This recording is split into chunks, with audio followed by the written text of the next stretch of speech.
铁开始啊，如果开箱，或者开箱，如迄而且俺们那名人吼，带伊感觉对伊个有意义的东西，俺们铁在表唔入上的度啊，如迄人家看到诶，个虫哦，个虫啊，垃圾哦咧，哎呀，真紧迄垃圾哦，对联络带上来啊。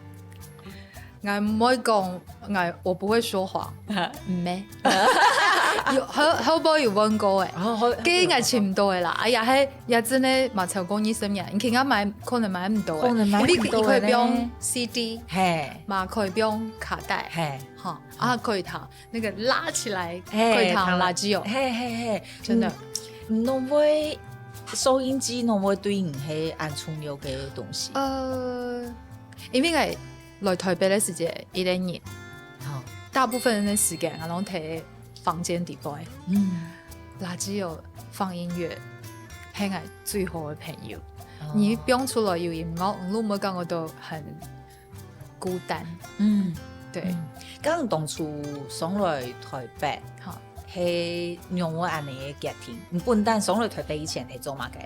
我哋唱歌呀，係喺高雄邊同屏東。兩個地方，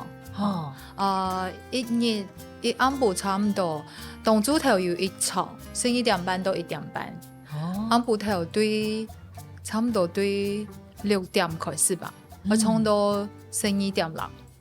東珠頭係睇哪唱？東珠頭有唱過《浪漫一生》，有唱過，真的嗎？有印象。全屏東最有名嘅西餐廳啊，有鋼琴，係嗬，哇！而家還有睇嘅青椒牛肉炒飯有食過嗎？嗰邊青我知道有冇？蛋蜜汁一定有喝過吧？唔記得咧，不過因為嘅店名係特別嘅。睇嘅唱。